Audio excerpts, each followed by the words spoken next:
May hapon sa tanan, narapod kita sa Light Them with My Word, ang sinimana nga pagpambit sa kinabuhi sa laiko. Ang atong ibanghilo kinutlo gikan sa Juan Kapitulo 2, versikulo 13 hangtod sa 22. So brothers and sisters, na ako no, sa imong kaugalingon, no, kung naka sa usa ka merkado o kananaang sa kadaghang tao nga namalit, kananaang naghangyo o namili sa mga palaliton o kalit lang kayo ang usa ka tawo ning siyagit siya o nangasaba o di nimo kibaw-an o unsay hinungdan ngano nangasaba, di ay siya day gisapot o iyang gisaputan, di ni nato kibaw-an o ngano o nagubot yun ang merkado nga normal ang iyang pag-operate na malit, nanghangyo o kananaang nagbayad o uban pa. Sumaw man na ang kananaang matang sa ordinaryo nga kananang merkado. Although saba, but nging sabot o kasaba o naay nag-wild, no? So brothers and sisters, mao ni ang nahitabo sa usa ka yano kaayo nga adlaw dito sa templo sa Jerusalem. O si Jesus niabot siya o nakita niya nga naagay problema sa operasyon sa ilang templo. O siya wala kapugong, dili gid niya kananaang ma-tolerate or dili gid niya mapasagdan o dili niya badlungon. Si Jesus sa iyang paglimpyo nining templo, nakita gyud, na witness gyud sa mga disipulo ug sa mga katawhan katong sumusunod ni Kristo, ug sila mismo wala gyud sila pud kasabot. Kay nga naman ang templo nasabtan nato mao man gyud ni ang puy-anan, no, sa Ginoo. Sama sa puy-anan niya nga uban ang iyang mga katawhan. Ang Ginoo nahibaw-an nato nga iya magyong giluwas gikan sa kinaulipnan sa Ehipto o iyang gidala, no, along the sea, and finally dito sa Mount Sinai nga naghimo siya og covenant o kasabutan sa mga katawhan sa Ginoo.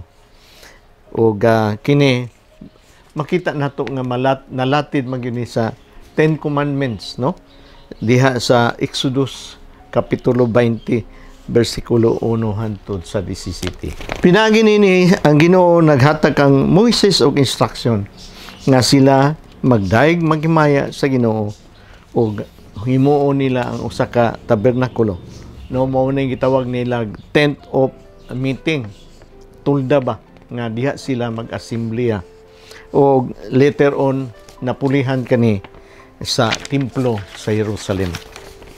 So brothers and sisters, sa Bag-ong Testamento kita gisultihan o gihatagan og pagtulunan nga mao kani ang nagsumikad, nagpakita nga ang ato gayeng kanana ang langit nun nga puloy-anan usa di ay kalimpyo, malinaw, o dito kita mga katawhan sa Ginoo dadon sa Ginoo ngadto dito, no, dili pareha sa templo sa Jerusalem nga grabe kagubot, makita nato diha sa atong ebanghelyo.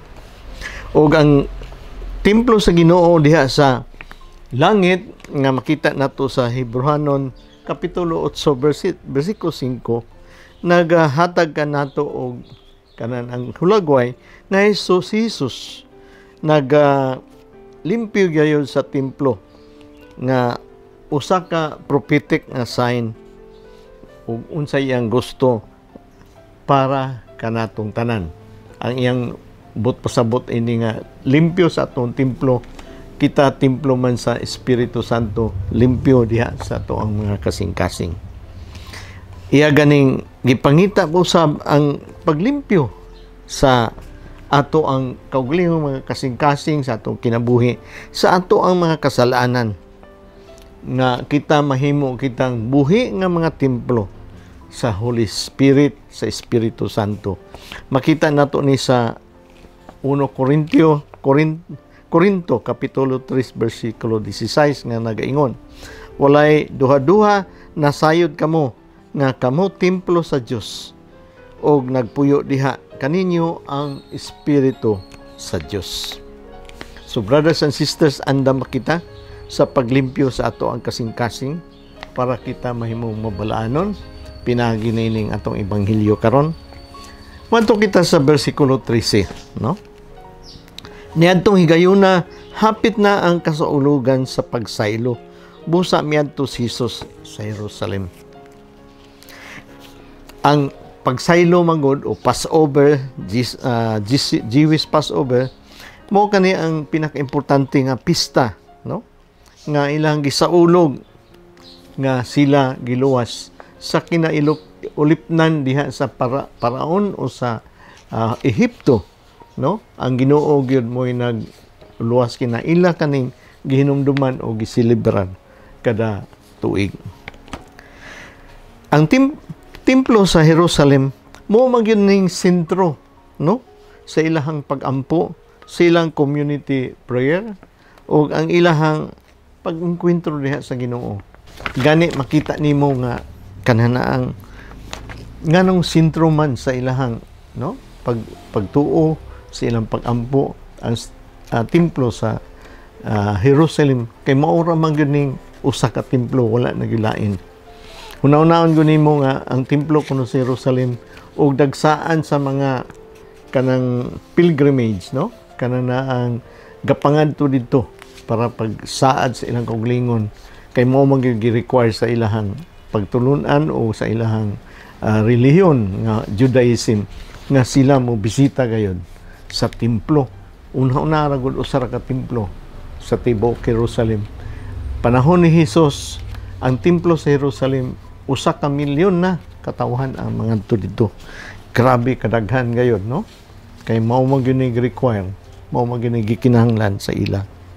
Munang diha nakagubot pa gyud ug samot kay diha na maligya og mga mahayop o naay mga gapangbaylo sa kwarta, mo gani common kayo nga talan-aw nato diha sa ilahang pilgrimage, no?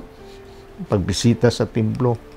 Nganong namaligya malag hayop kay sa ila kaning hayop mo may ilang ihalad para sa ilahang makasasala, no?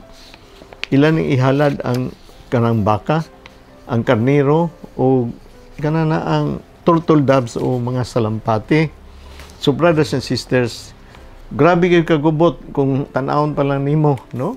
Gapamalit sa mga kananaang hayop para ilang ihalad. Gapila sila para kananaang ihalad ang ilahang mga kananaang hayop nga ilahang gipalit. Unsa kadako siguro sa insala, maupod kadako sa ilahang ihalad unsa ka or affordability o exchange rate nganong napamay pabayloan pa mo yun ilang kwarta. Abi nimo ang kwarta manggod sa Hudiyo during that time kay under man sila sa Romano. Ang ilahang kwarta is Romano gyud nga mga kwarta. But ang coin sa Romano kay naaman ang hulagway sa kananaang emperador nga nagsugid dito nga ang emperador usapod kuan dahi kananaang Dios para sa ila. So para sa mga Hudiyo magana dili na pwede i-offer sa templo. So mo nang na-exchange rate, brothers and sisters. Mo na nang ilang pabayloan o kanang ilahang kwarta gyud sa Hudiyo mo ang dinari.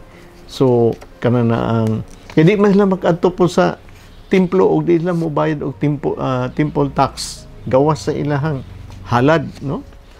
O dinari ra gyud ang gikinahanglan. So naay exchange rate.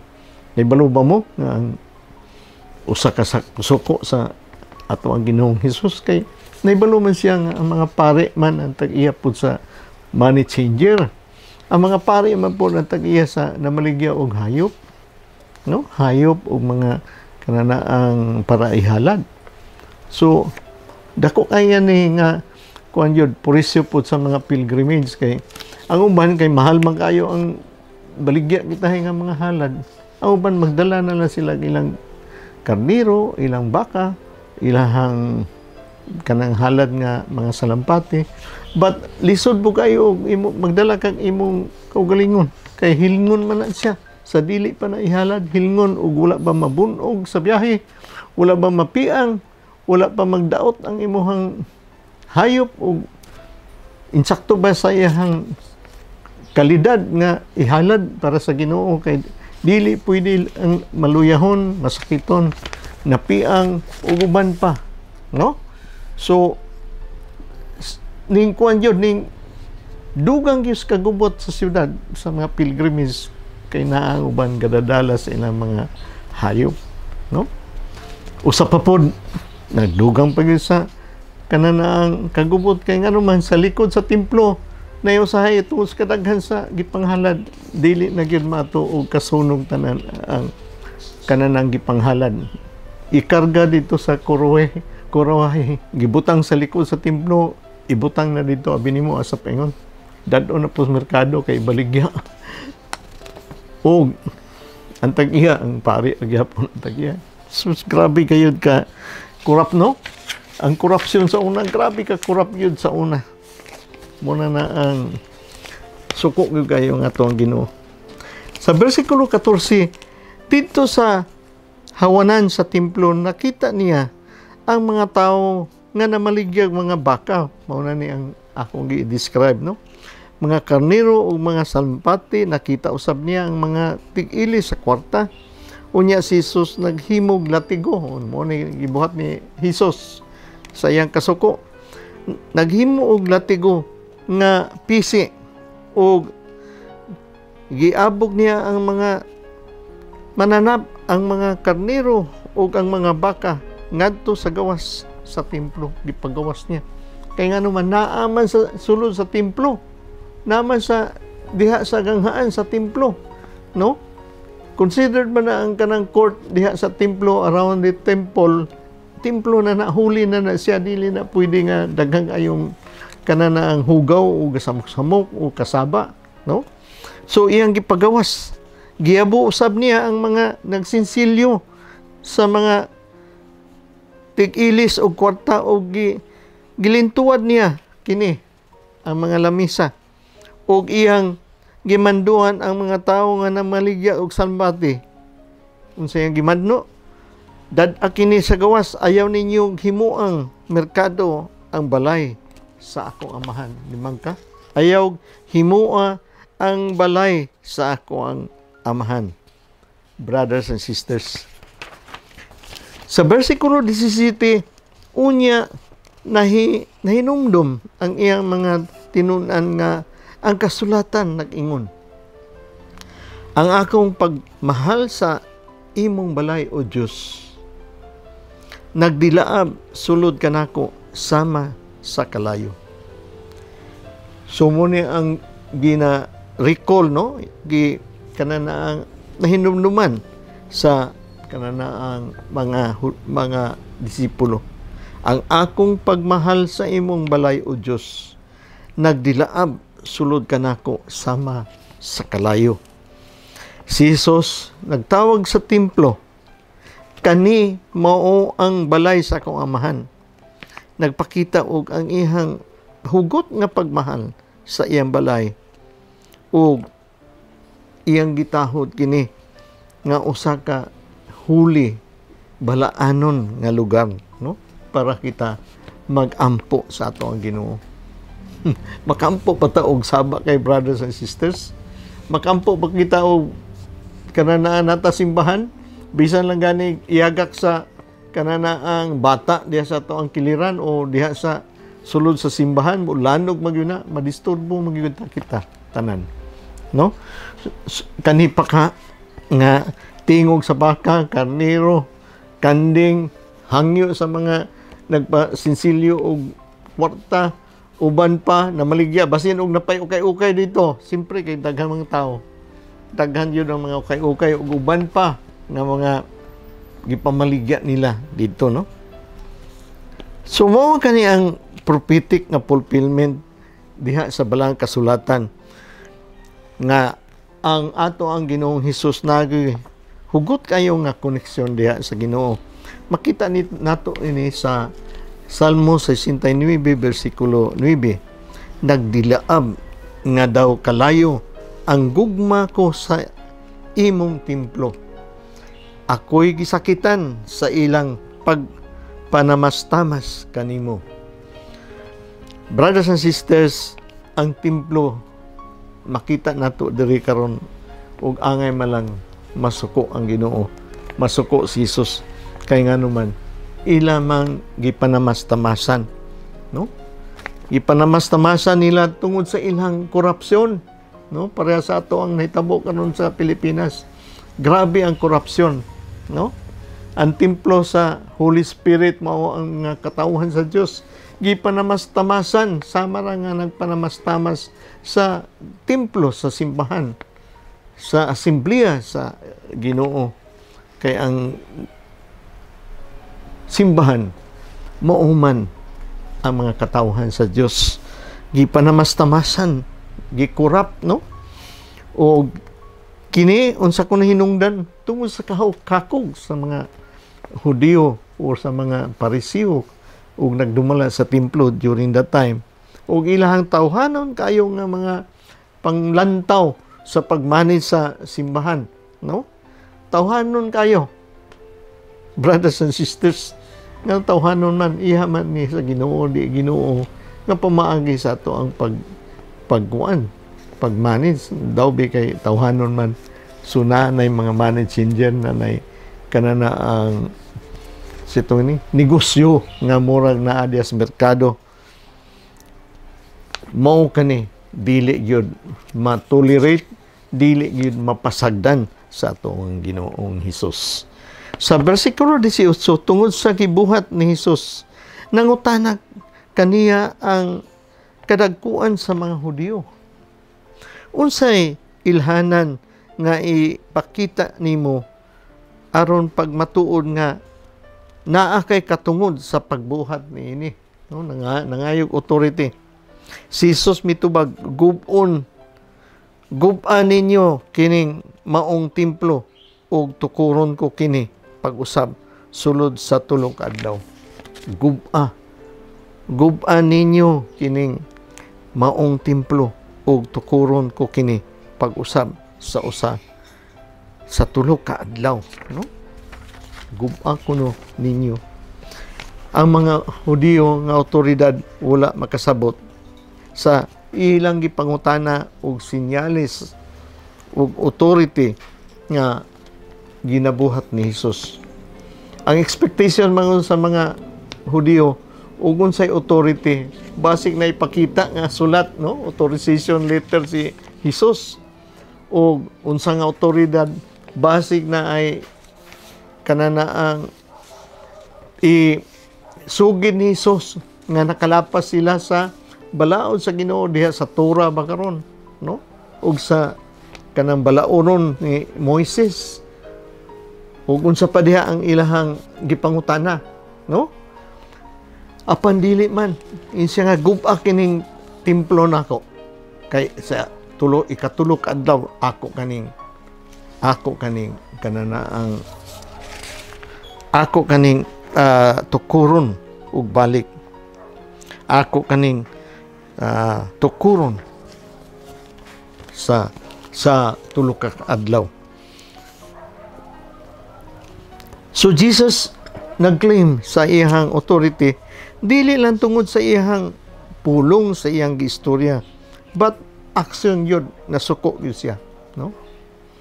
Sa ato bitaw og na ay sala gid kayo sa ato ang mga kauban sa pamilya, dili man lang gyud gikinahanglan nga mag-istorya lang ka. Kinahanglan na gyud aksyon imuhang gikinahanglan nga buhaton, no? Nayusahay tama na kita sa istorya ug walay aksyon. Wala magtuon ang imuhang anak sa eskwelahan. Tama na tas kasaba. Budalan pa nato.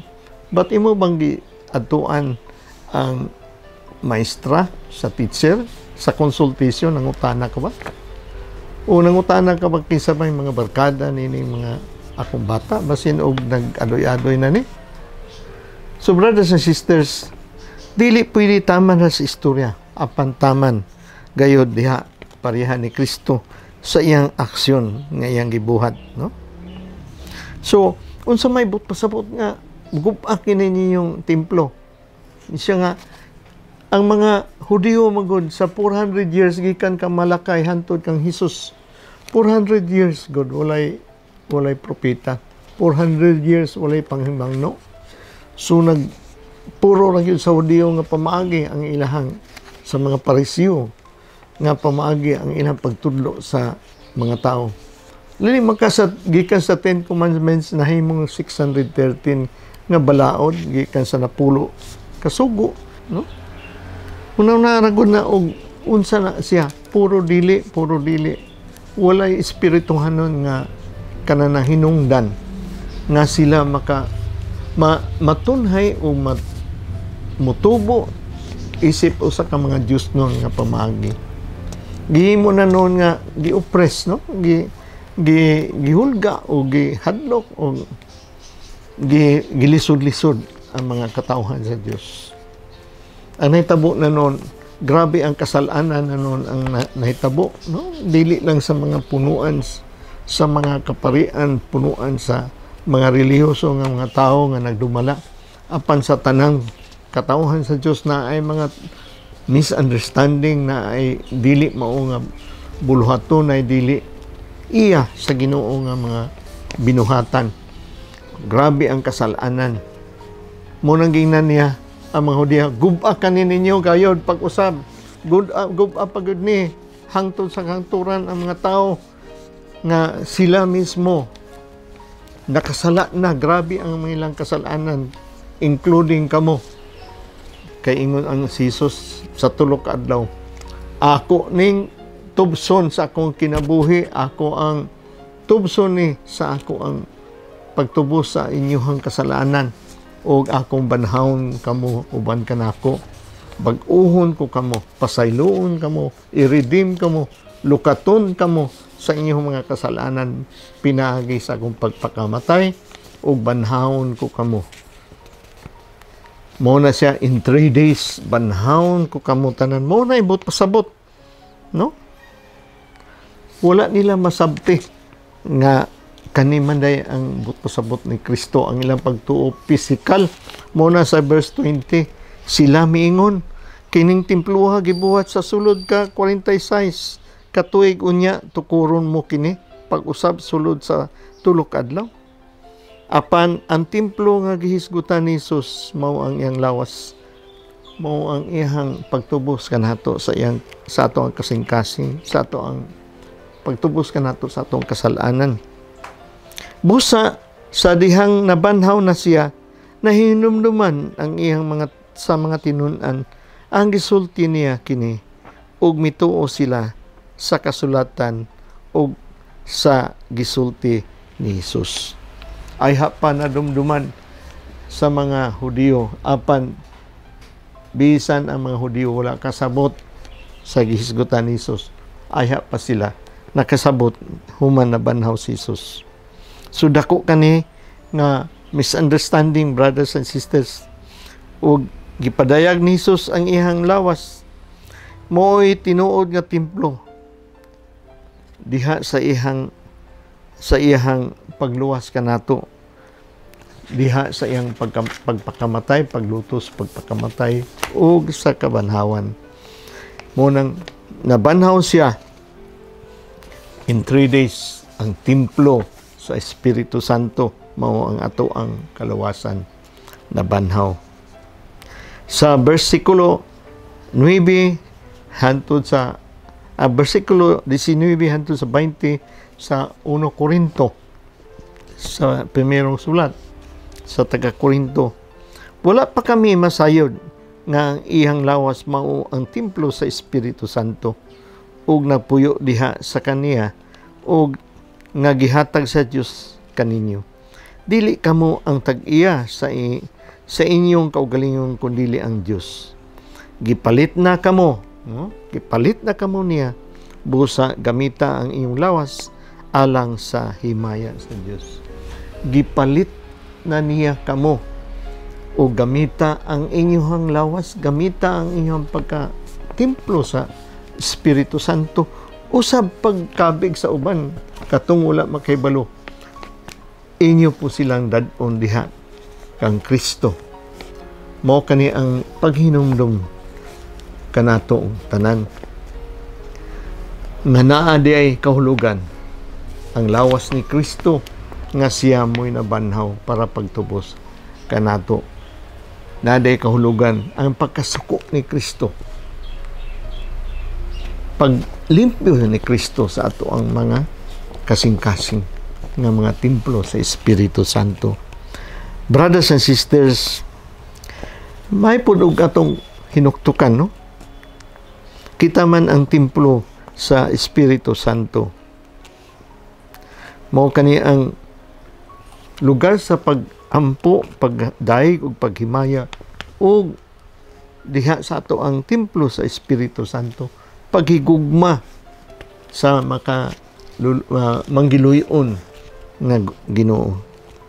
Ang atong hagit, brothers and sisters, unsaon nato nga ato kaning himuon nga balaanon kanunay ang atong pagsimba sa ato ang kinabuhi, pagsimba sa ato ang simbahan mismo nga mo'y sacred space nga ang atong kasing-kasing dili gayud madisturbo nining naa nga mga tawhanon sa atong palibot nga gitawag nato nga diha sa templo sa ato ang Ginoo nga iyang gibadlong, naa diha ang kagubot. Dili gayud ta magpadalan ini apan dili kita moy usa sa badlongon. Kita mutabang unta sa pagbadlong. Ang dako nga badlong atong itabang is pagpuyo nga mga balaanon karong panahon na. Pagbuhat nga mga balaanon nga mga butang. Pagka buhi nga mga saksi sama sa katong mga tao nga nagbuhat og mga tinunto diha sa atong katawhan sa ilahang pag-abuso, no, labi nang mahitabo karon sa ato ang kanana iskandalo, sa ato ang kanana paggamit sa kanang paggamit sa mga pundo sa ato ang gobyerno diha sa ato ang mga proyekto nga unta makatabang unta sa mga tao panahon sa kataladman na unsa nay nahitabo. So pinagi nining ebanghelyo, brothers and sisters, ang akong panghinaot nga nauntay na usab sa ato ang pag-ampo, sa ato ang pagdaig o paghimaya sa Ginoo, sa ato ang pagpanginabuhi o sa ato ang paglakat, sa ato ang pagtuo. Amad kayo og may hapon sa tanan. Inyo akong suportahan pinaagi sa pag-like o pag-subscribe. Sa ngalan sa Amahan, sa Anak, sa Espiritu Santo. Amen. Light them with my word.